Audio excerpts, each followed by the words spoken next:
The commitment towards diversity in education remains untouched, so I want to thank Aetna Insurance Company and Vice President for agreeing. Ladies and gentlemen, in these troubling times, civil rights continue to be a pinnacle of debates. How we treat and respect others remain the core of our democracy.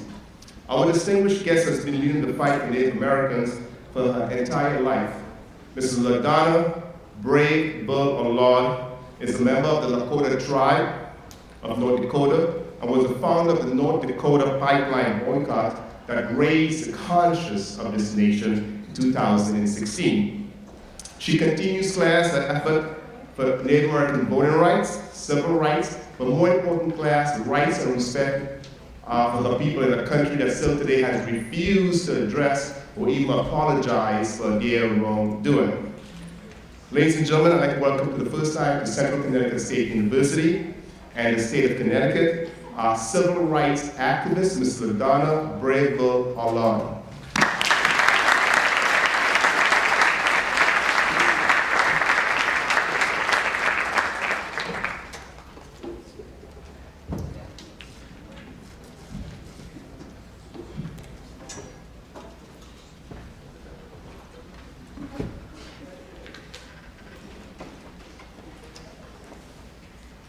Apetuashte, Tamakawashtewi. Mia, Ihoktua, Pabaska, Sisikan, Dakota, Hokwa, Pasi, Hasapa, and Owala, Lakota. I'm an enrolled member of the Standing Rock Sioux tribe. My English name is LaDonna Brave-Bull Allard. My real name is Tamakawashtewi, her good earth woman. I live in Fort Yates, North Dakota on the Standing Rock Reservation. My family and I grew up on the Cannonball River, which is my home and my love. When I was first asked to come here, Stephen contacted me and started talking to me about civil rights, about what they are doing here. And I thought, that is unique. Because I go all over. And this is the first place that I ever heard of where they have a whole civil rights department. Right now, in this time and space, we need that education. We need that background. And this is the only place that I know that it's happening. So I congratulate you for you having this opportunity. That's no place else. The only other place that I've heard is in Canada. How amazing is that? Because of the civil rights movement here in America, it should be at every college and university, my own personal opinion. Because it never ended. I was trying to explain to people this morning that there were lessons laid down for us. Lessons that Gandhi laid down. Lessons that Dr. King laid down. Actions that Rosa Parks laid down. All of these things give us foundation. For me, as Native in this country, do you see me?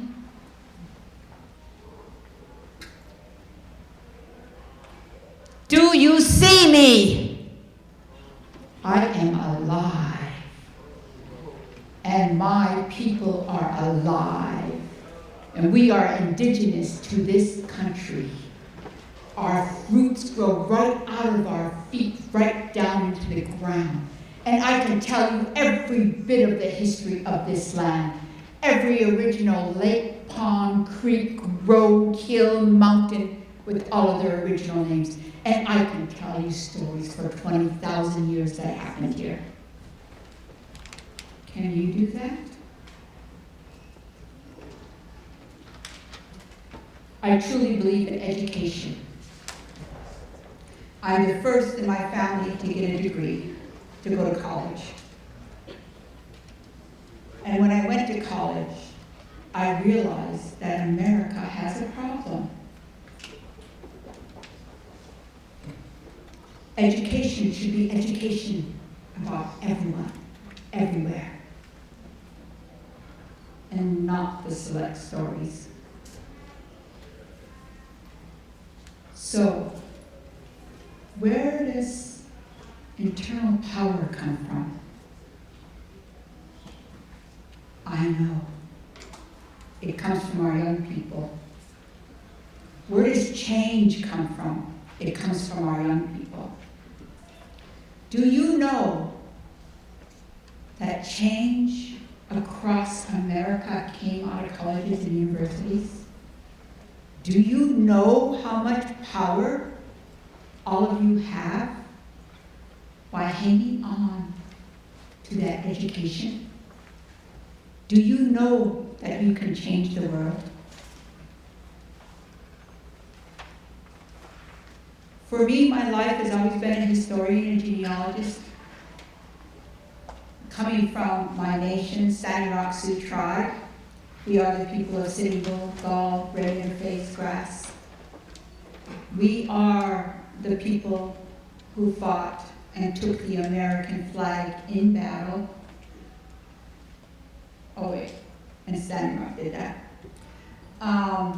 We are the people who defeated the U.S. Army. And we have a national holiday called June 25th, which is the day that we saved the world and killed George Custer because he wanted to be your president. We are very much unchanged. When our people died at Wounded Knee, we understood that. When our people were massacred at Whitestone, we understood that.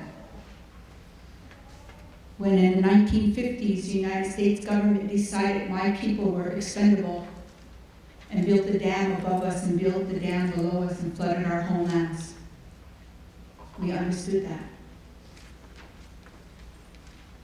When in 2014, an oil company proposed a pipeline, we understood that. What they didn't understand was no. And I tell people, how did all of this begin? It started in the elementary school.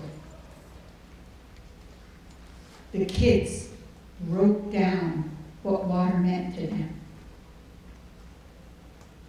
And the kids went back to our tradition, Miniwachoni, water is life. And from kindergarten to the 12th grade, kids wrote why it was important for us to stand up. And as one elderly man came and told me, she said, "What did you do?" My granddaughter came to me and said, "Grandpa, what are you going to do? Are you going to stand up?" And then when the young people put their feet on the ground because they didn't know what else to do and ran. First they ran 5 miles. Then they ran 10 miles, then they ran 30 miles, each time praying and bringing awareness from 9 years old to 18.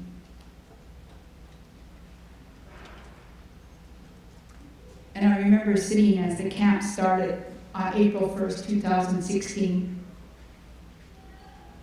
A young man named Joseph White-Eyes, a young girl named Jocelyn Charger, Riaka Eagleman, and their leader, Joy, came and said we wanted to start a camp. They thought a camp was the best way. And for me, I never considered myself an activist. I'm a historian. And as they proposed this at a meeting, at the end of the meeting, I got to say, well, I have land. I'm the closest landowner to this proposed pipeline. You can start a camp on my land. I had no idea that would change my whole life. And so as the camp started, all the young people came down and they were sitting around and said, "We got to do more. Let's run to Omaha." So the young people ran 4 states. And let me tell you, They had no money. I remember listening to Bob Jean saying, what are we doing? Nobody's going to support us, but each mile of road they ran, more people joined them. She said by the time they got to Iowa, there were 400 young people running with them. And they went and presented a petition asking them to stop the pipeline. And when they came back, they said, let's run to Washington, D.C. And so these young people ran to Washington, D.C. to bring the word. I want you to understand it was young people who did this. It was young people who stood up. I remember at camp one day, because everybody calls me Grandma, they said, Grandma, don't you know social media? I was like, no. Twitter, Instagram, Facebook? I said, teach me. Grandma, do you know how to do live stream? No. I said, show me what you're supposed to do. And it's the first time a movement has been spread by social media. And I remember when I got the notice that they were going to start construction. And I remember Bob Jean saying, just pick up your phone and go to Facebook and touch live stream and talk. So I went to my room and I asked people to come and help me. I had no idea what social media meant. I had no idea it would touch the world.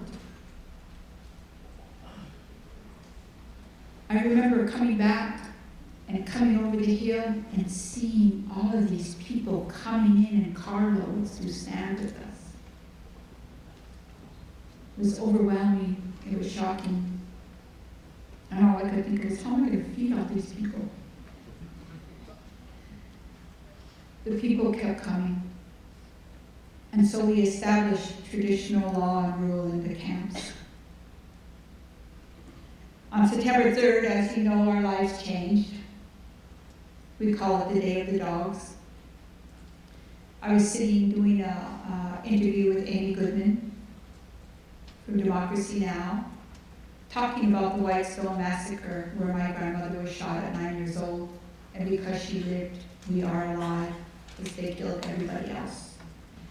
And so talking about this event, and I got the phone call saying, LaDonna, they're over here digging up the graves. I was like, what? And so I said, Amy, I have to stop the interview, I gotta go. And she said, I'm following you. I am so glad Amy followed me.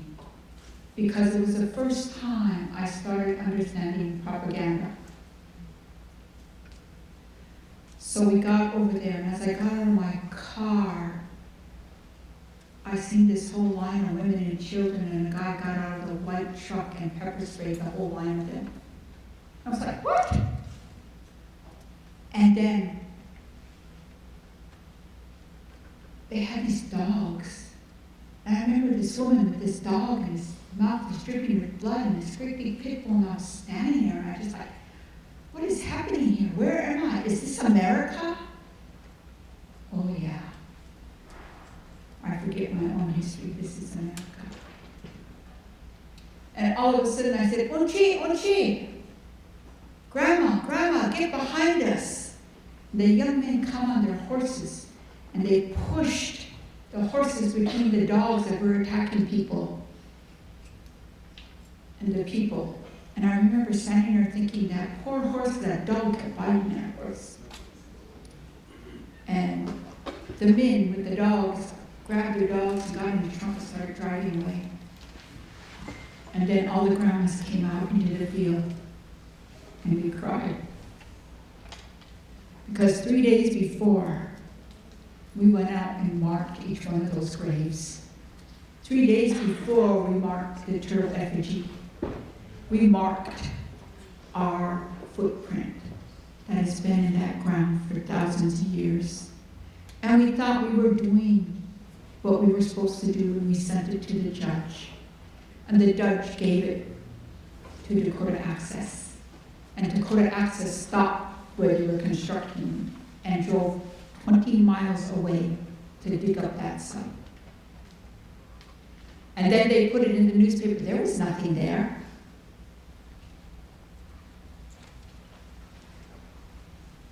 and we could do nothing but cry. And it was that next day where all the people came, as people heard all night the cars were lined up coming in. And so the first thing we did was to go out there and bless the ground and pray for those relatives that were buried there. And there was a huge circle of people. And I remember walking off the ground and looking, and I said, "Who are those people?" And they're quite big feathers. They said, "Oh, the Aztecs made it from Mexico." Oh my, what's happening here? Are we in the middle of prophecy? Because our prophecy says when the black snake comes to destroy the world, we must stand up and stop it. Otherwise, the world ends. When the seventh generation, when the young people stand up, they will heal the world. When the eagle and condor come together, we will heal the world. And the condor represents South America, and we are the eagle. And so these are our prophecies that we've been taught all of our lives. And so I truly believe I stood in the middle of prophecy. I told people what happened on the front lines was absolutely devastating. What happened in camp was amazing. Everything that happened there, nobody can take from my eyes. We have free health care. We have free education because we created hospitals and schools, and everybody was welcome. We were able to witness every religious group, spiritual group in the world stand together in one prayer. How many people have seen that? I stood there as my Palestinian relatives and my Israel relatives stood together. I stood there while all the people of India stood with us. I stood there where the Sikhs were with us. I stood there where the Catholics, the Protestants, the Buddhists. I stood there and witnessed one prayer among the people. And if I see that with my own eyes, I know we can do that everywhere. I witnessed every Aboriginal group across the world to come support us. And Norway, Finland, and Sweden, the Samis came and stood with us.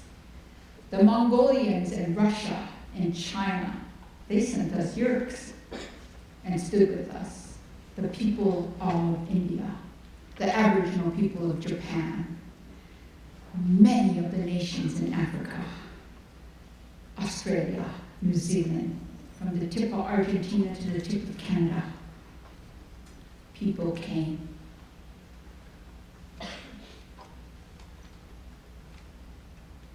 What I seen was hope. What I seen is we have the power to have better lives. What I seen was Standing Rock was just a seed. What happened there was supposed to happen so that we could go out in the world and spread those seeds. Because right now, around the world, we're in trouble. And I'm looking for the first person that tells me we're not. We are less than 22% of native grasses, native plants left in the world.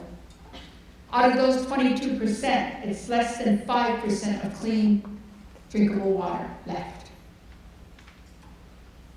How did we get here? Why is it a problem? I truly believe the only reason why my people are alive today after all the acts of genocide that happened to us is to defend the water and defend the land. That is our purpose for existing. So as you know, water is life. For my people, we spend 4 days, we do not drink or eat. And on that third day, you can dream of that water. You think of that water because your body needs water, because your body is mostly water. And you dream of it, and you think of it. To remind yourself how precious the water is, because today, you go to a tap and turn on a tap. Today, you don't give thanks for every drop of that water. But in my country, we do. Because we still have homes without running water. We still haul water. We are the most impoverished people in this United States.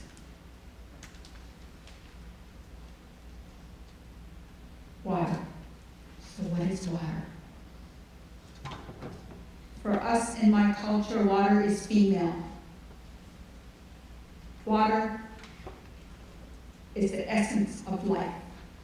Through water, we bring children into this world. Through water, we feed and clothe our families. Through water, the plants grow that give us nourishment. Through water, the trees grow that give us oxygen. Through water, every living being exists. Without water, we die. So when we say, Mini Wachoni, water is life, we understand that concept. We also understand, as female, we must defend the water. It is our right. We must defend the water for the future generations. We must defend the water so the world can live. We must defend the water so everything can live. We are at a crucial time right now. We are in a time when we have the largest population of animals going extinct. That should be crisis basis. When the animals die, we die. We are in a time where we need to stand up. How do you stand up against corporations, large money, and the people who control the world? That's where civil rights comes in. What are your rights? Because right now, as you sit here, your civil rights are being eliminated. When we talk about civil rights, one of the things that I had told your instructor, that the Civil Rights Act in America, Native people were exempt. Shocking, huh? Because the United States could not allow us to be a part of the Civil Rights Act because they were doing so much injustice. This is not injustice that happened 100 years ago. This is what's happening today. And so we fought them, and we were able to get a Native American Civil Rights Act. In 1978, we were able to get freedom of religion. So until 1978, we went to prison for praying. In 1985, we finally won the right to raise our own children because our children were taken. The only way to destroy a culture is to remove the children. I myself was taken to the great state of Massachusetts. I went to a place called North Adams, Massachusetts, and high school in Bennington, Vermont, before I was allowed to return to my home. It is a normal story for Indian people. We are, and always have been, boarding school, fostered, adopted, and farmed. How many people know what farmed is? That is when all the local ranches and farmers petitioned for Indian children to come work their farms and ranches. My two youngest brothers were farmed. They were taken at 4 and 5. This is current history. This is not 100, 200 years ago. I went to boarding school. I was in foster care. And so, because people say things to me, sometimes, when they think they're strong, and they say, why don't you guys just get over it? And I say, why don't you stop? So with Dakota Access Pipeline, I I say, our resistance is our existence, because we are not supposed to exist in our own homelands. I say that the roots grow right out of my feet, and I am willing to die for that beautiful land that I grew up on, my backyard with the counselor, that beautiful river. To the things that I see out of my own eyes, my grandchildren should also be able to see. Where are you in your lives? Are you too comfortable?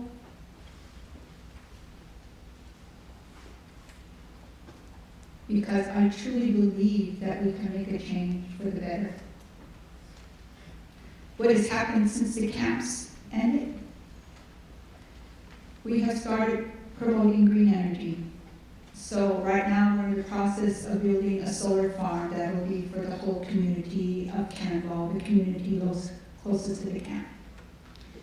We are teaching people wind and solar how to make traditional homes, which are more feasible for our country. We are teaching people how to clean waters and rivers. We have did a river cleanup in our own home. We cleaned 140 miles of river. Everybody asks me, what do you do? Plant something. Plant a tree. Grow a tomato plant in your yard. Plant something. Be sovereign. The first act of sovereignty is providing your own food. So we developed organic gardens. We are giving all our produce out to the communities. We started doing construction. We are doing architect designs for green energy homes. We cannot stand up against something without having how we go into the future. You can't say no and not understand the outcome. So right now, in this time and space, we are fighting our next battle. The right to vote in America. So, I have a history, I will tell you. I ran for state government.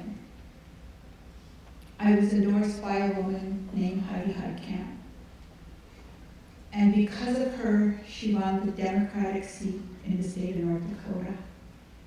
And because that happened, they established new rules and laws saying that we all had to have physical addresses before we're allowed to vote, which would eliminate the native vote because we put her in office. And so we sued them and said we had the right to vote. And 2 weeks ago in the Supreme Court, they upheld North Dakota's right to not allow us to vote with our IDs. And the reason why that's devastating for reservations is because we are not what they call incorporated towns. We do not have mail delivered to our home. We were left off the geographical mapping system. 911 don't work for us. Reservations did not have 911 about 2 years ago, and it's a failed system at this point because we're not in the program. You cannot use GPS coming to the reservations because GPS don't work. And so there's a lot of underlying things that have to be done. And because our areas are considered villages and not towns, they're not incorporated. And so we don't have street addresses. And in order to get that done logically, I foresee just a 2-year process of mapping and getting through the red tape that we have to go through. But we have less than 2 weeks. So we went to the young people, and we have been going to every home on the reservation, and we are assigning addresses and endorsed by the tribal council so that they can vote. And right now, the world is telling us, at least the United States, whatever decision happens on Standing Rock and Turtle Mountain Reservation will set precedent for the whole United States. How did that happen?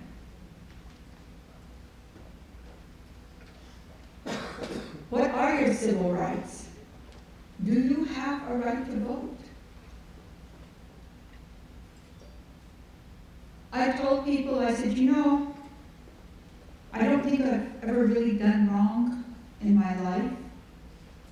My grandfather, John Grapel, enlisted in World War I. He was the code talker. And as you know, the code talkers helped you win the war. Because so many of our people enlisted in World War I, the United States, what do we do with these people? They're not U.S. citizens. So they conferred U.S. citizenship on us in 1924. And then my uncle enlisted in World War II, and my dad in Korean War conflict, and my brothers in Vietnam, and all of my cousins in Afghanistan and Iraq. We are the highest enlistees in the armed services in the United States, and always has been. Why would you not need the right to vote? I ran for your state government in North Dakota. Why would I be denied the right to vote in America? I don't understand. I told people, you know, for me and my people, we have never been aggressors. We have only been defenders. And now we must defend until we die. When I watch those people stand up on the front line, when they shot us, when they brought the water cannons, when I watch them freeze, when I watch the people walk away with the loss of the eye. I know 4 of them that lost their eyesight. There's a young man who came from Maine to help us. The rubber bullet shot the top of his knuckles off, so he cannot use his hand again. The injuries are overwhelming. And Sophia, I just met with her in New York. They blew part of her arm off, and they're saying she created something. They don't know that we were the ones that helped her. And she didn't do anything but stand there. I know that if you stand up now, they're going to come full military strength. How did America become an organization that puts their own military against their own people? When did that happen?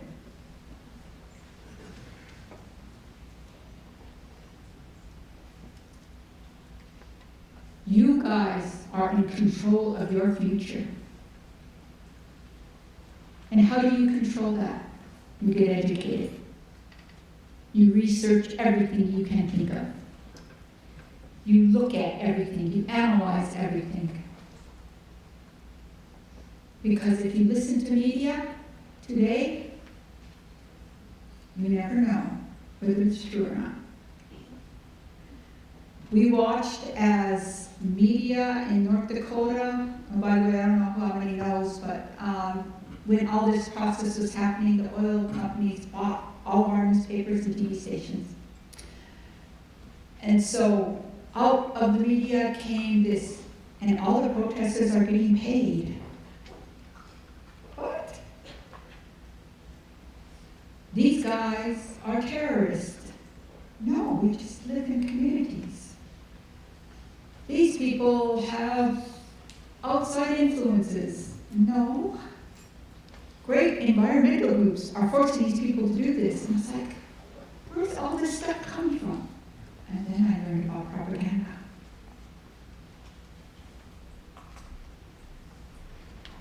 I even read in the paper that I am a millionaire. My grandmother teases me all the time. She always says, look, Grandma, you say you have a lot of money. I said, I know, but I don't have any money. Propaganda. The first thing in a movement is divide and conquer. I am at the point where I am not going to allow it. We are down to the last trials of the water protectors. And out of all the water protectors, the only ones that got prison sentence were natives. I don't know how many people know that. All the non-natives terms were dropped. Good or bad, that's just reality. Where are you? Who are you? Do you understand that each one of you have the strength within you? That strength to change for the better. We are taught as Native people that we are not born human. We must strive every day to be a human being, because a human being has compassion for each other. And so we must go forward to learn compassion. Then you can reach the status of being a human being. And we need to have that support for each other. I truly believe that this is a great nation that has a few issues, that we can go forward and be a better nation, where everybody is included, where everybody stands together, where everybody is seen. Because for a long time, my people became invisible in America. And I want you to see me. I want you to know I'm Native. I want you to acknowledge my race, my color, my culture, because that gives me the strength to acknowledge everybody else. Everybody has a right to be who they are, to stand in your own integrity. And so I say, see me, I am alive.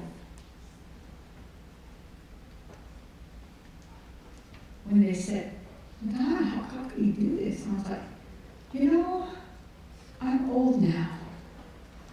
So there's some part of me that said, but I don't care what anybody thinks about me. I know what's right. I know that if we support each other, stand with each other, acknowledge each other, heal with each other, we can be a better nation. I know that if we all start the whole concept with one basic thing, water is life, we can change the world. If we take one act of just picking up garbage, we can change the world. If we take one act of being kind to each other, we can change the world. We have that power. Each of you have that power. Let's use it. I truly believe that hard times are coming, and so we must support each other, stand with each other. I truly believe that you need to learn more about civil rights, about what's happening in this country, what's happening in other countries, and to stand with each other. To stand with each other. So Hechitulo, that is all I'm going to say. If you guys have any questions, I might answer.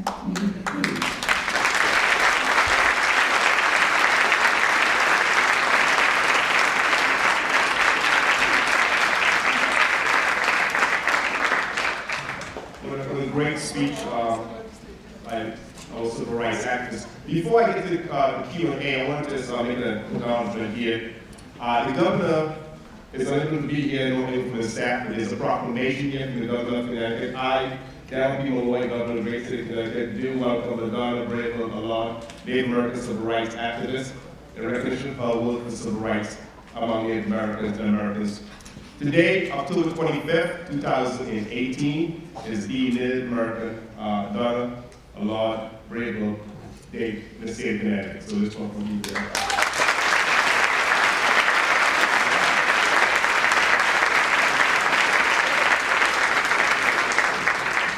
I'll probably start with the question of Q&A. As the mic said, was, I have a couple more information.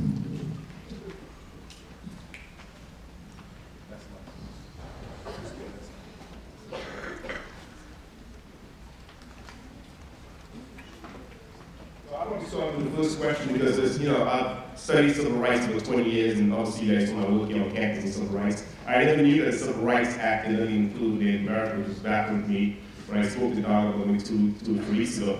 So my question to you is, how did you feel? Because I talked about the philosophy of Dr. King, those of my students know that. Do you think Dr. King betrayed Native Americans by not including Native Americans in the Civil Rights Act? Was he feared Native Americans? Dr. Martin Luther King? What a question. No. Every time Dr. King spoke, he included us. As I was trying to explain to another individual, when laws go into the Senate and the government, they add or take away. And this was added to the Civil Rights Act. And I don't think it's anyone's fault. It's just that with the United States, adding us to the civil rights would mean that they would have to acknowledge us. And so I don't believe it was anybody's fault. It's just the way it is with the government right now. Oh, it always has been. Questions from the audience?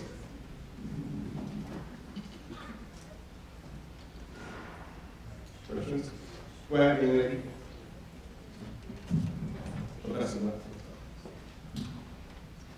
Hi, thank you for coming. So I'm Dr. Blazer, and I teach both history of the American West and a public history class where both we talk about the importance of place and ideas about place and heritage and land as human rights. So I just wanted to know if you could elaborate a little bit more on the meaning of the lands to Standing Rock and Lakota Sioux, and a little bit more about some of the sacred sites that the Dakota Pipeline was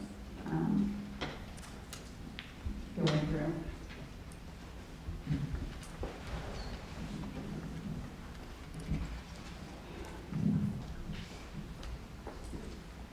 The Dakota Access Pipeline eliminated 390 cultural burial sites, ceremonial sites, sacred sites in the state of North Dakota.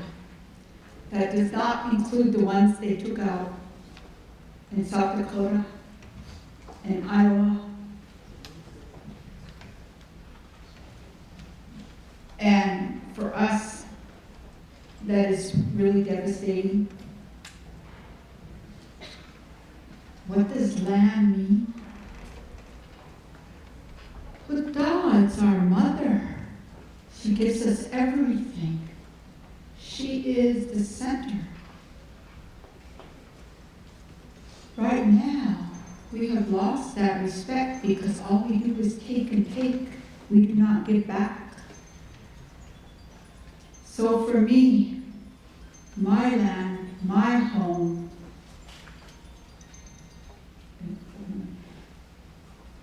is where my family is buried. My land holds the center of who I am. The blood of my people go all the way down to the core. I know where my great-great-great-great-great-grandfathers are buried, and I visit them. What does the land mean? Everything. As Native people, without our land, we are nothing. Without the land, we have no roots. Without the land, we have no family. Without the land, we have no center. It is everything. And it is worth dying for. It is worth dying for. Do you have places like that? My son is buried there. My father, my aunts, my uncles, my cousins, and now my husband. I will protect it until I die. And remember, we are not done with Dakota Access Pipeline. It never ended. We just filed our additional lawsuits. We are still in the Supreme Court with our other lawsuits. And I will dig it up hand by hand if I have to. I am not done. What does the land mean to me? Everything. Everything. Questions from my class? My students? Go ahead. So I had a question regarding oppression because in America there are many different kinds of minorities. I'm part of the Black Student Union. I call myself a Korean, and then I just have many friends that are different people of color, and I just wanted to know what kind of oppression or discrimination do you face on a daily basis or in your daily life, and how do you deal with that? Types of discrimination you're facing in your life and how you handle that. Do you know where I live? In North Dakota. It is our life. What you see with the attacks at the camp was the way it's always been. We do not go into restaurants and eat because they do not serve us. They run us off the road. I was, and excuse me for using bad language, I am just repeating. My first week of college, I was walking on the university, and from the sorority house, they yelled out, "Prairie niggers, go back from where you come from." And I thought, they're talking to me? Because that's how they call us in North Dakota. Racism is very much alive. If you know the background of North Dakota, on the western side is German Russian, on the eastern side are Norwegians, and then there's us. There are no other races in North Dakota. And every day we live with discrimination.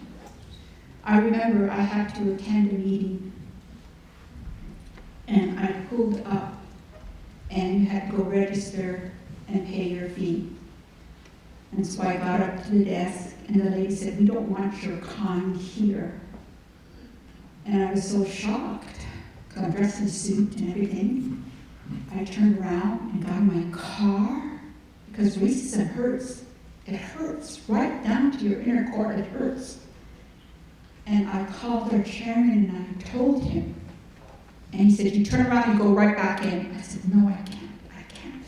You go in and you tell them you have as much right to be there as anybody else." And I turned around and I walked back in the building, and I remember I was shaking because my stomach was so upset, and I was thinking, and I walked up to the front and I said, "I need to pay my registration." And a woman jumped up and came over me and grabbed my shoulder and said, I'm so sorry. This is what happens still today." She said, "We will stand with you." And I'm so glad that I went back in. But it is how we live now. And because of who we are, every day it's something. Last night is no different. This is not something long time ago. First Thanksgiving asked me, "How did you sleep?" I said, "Well, I slept pretty good till about 3 o'clock. My phone started going off, and I got 3,000 messages last night.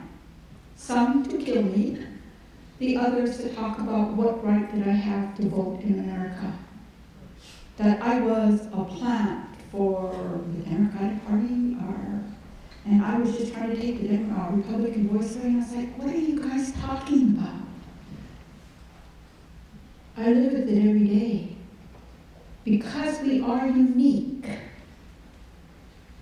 my family is unique.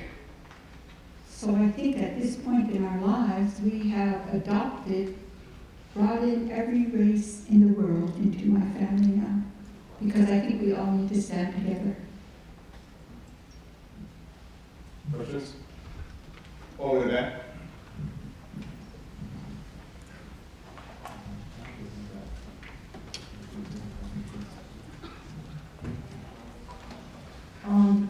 First and foremost, thank you for coming, because as a youth and as a student, I can honestly say that I've never heard about a story like this. Like, I've never heard a speaker speak about the Native American point of view, and I just wanted to know, as a student and as a youth, what can we do? Okay. Empower self. I find that people don't know how much power they have. As a female, we have no idea what amazing people we are. Empower self. What I see today is so many people waiting to be led. Every young person should be a leader. Empower self. Thank you. I'll leave you 2 more questions. Go ahead. Stand up if you want.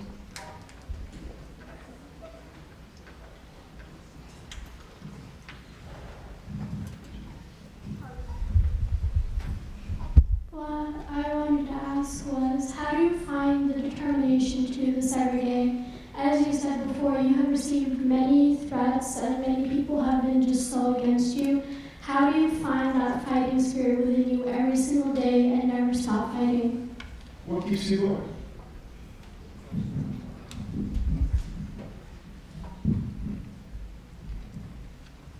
I put it here so I can see it every day.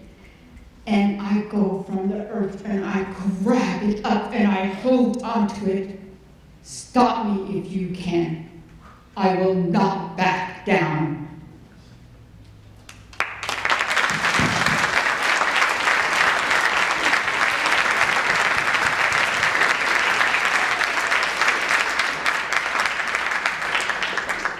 And I have amazing people from all over the world who call me up on that day when I just can't take it anymore and say, we stand with you. We are supporting you. We are praying. And I do the same for them. Right now across the world, it is women standing up in every country. And so we found out we support each other. Just if you call and say, I'm with you, means everything. I have Pua Case who's fighting in Mauna Kea in Hawaii, who makes sure I have that strength every day. I have Claudia from Colombia who's standing right there in Aki. There are many people support each other. And don't forget our CCSU and also the Rights Project. We are behind you. Mr. Jimmy Griffith, President of NAACP. Former President of NAACP. One of the things that we find in the African American community. You have to have a microphone, people can't hear you. One of the biggest problems we have in the African American community, and probably I'm part Native American too, is a lack of unity and internal rifts that are created among our own people. What do you do about that? We understand. So when we stood up at Standing Rock, we did not believe the other tribes would come because we have that kind of relationship. And it goes back to the divide and conquer. One tribe has more money than the other tribe. One tribe will speak in the government against the other tribe. And so we have this unity. And for some reason, we all came to stand together. Rumors, gossips, who has more than one? Who has more status than the other? I find it as the core. And when you are standing together, you become a very frightening source. And I remember during the civil rights, when Dr. King and all the people were standing up, what did they do? They said, oh, well, Dr. King has a past. And they just asked me this, what do you do when people don't really have good pasts? And I said, why don't they have good pasts? Oh, wait, we're in trauma. We are traumatized people. We are just surviving. It's time to step over that and stand up. Because when we do that, we can heal ourselves.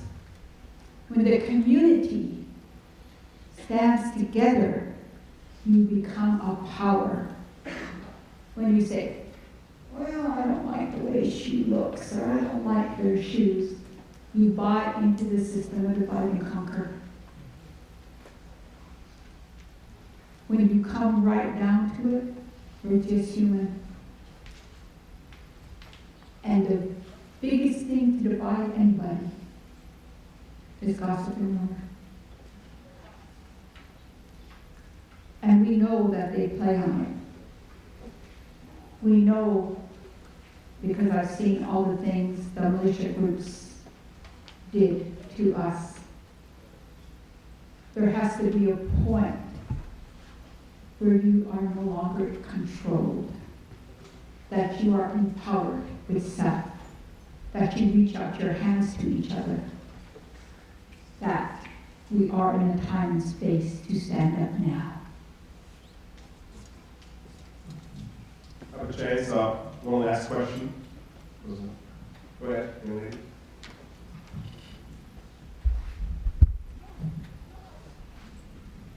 I just want to say thank you so much for coming, first of all.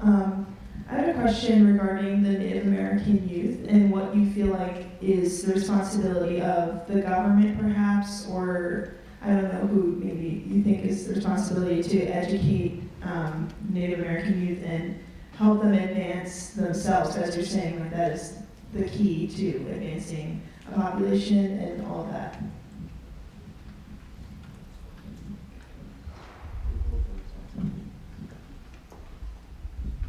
When, I'm going to say that thing, sorry.